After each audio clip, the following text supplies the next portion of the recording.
Coucou les gens, c'est Citron TV, j'espère que vous allez bien, c'est comme d'hab. Alors aujourd'hui je vais vous apprendre comment avoir les réponses d'un QCM sans le faire sur Pronote. Et on commence maintenant, voilà. Alors c'est très simple. Déjà, normalement si vous faites ça sur Pronote, vous ne pourrez pas ensuite cliquer. Donc on va faire CTRL -. Ça va vous ouvrir dans éléments et vous allez aller dans Network ou dans Réseau. Je sais plus c'est quoi réseau. Vous allez cliquer sur Disable Cache, Hide Data URL, End, et aussi vous allez vous allez bien vérifier que le rond il soit dans All et non dans d'autres trucs parce que ça va faire bizarre. Donc après vous allez faire CTRL R et après ça va vous ramener à votre note dans le QCM ou que vous voulez faire. Vous allez commencer et donc de là vous allez on va essayer de trouver le truc, enfin, le dossier un peu qui va faire que on pourra trouver les réponses. Tac, on cherche. Voilà. Normalement c'est écrit en français ou sinon en français assez simple à trouver. Tac, et le plus souvent il y a un carré gris et c'est pas les autres trucs.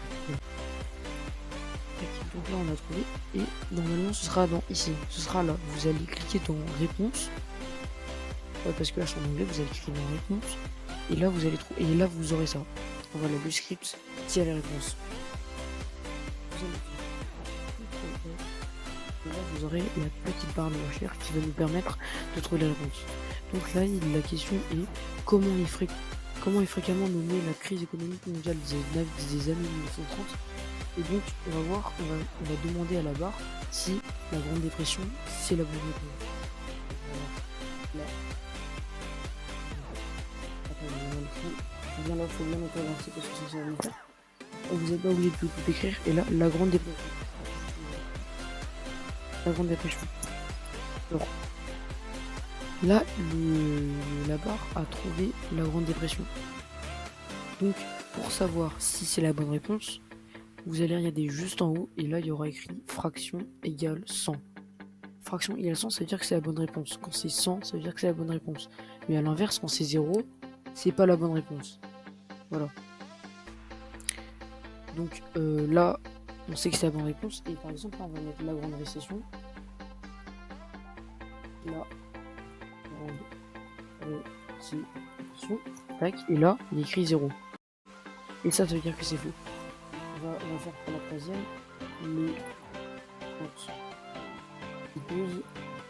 Tac. Donc là, j'ai mal écrit, mais voilà, il y a aussi 0.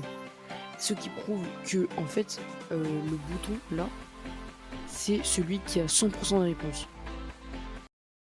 Écrit 2 sur 2 ou 0 sur 2. Ce qui signifie que dans tout le QCM, il y aura plusieurs fois écrit une perte de confiance. Je sais pas si vous comprenez. Donc là, il faudra réfléchir par vous-même pour trouver la question et la réponse. Voilà.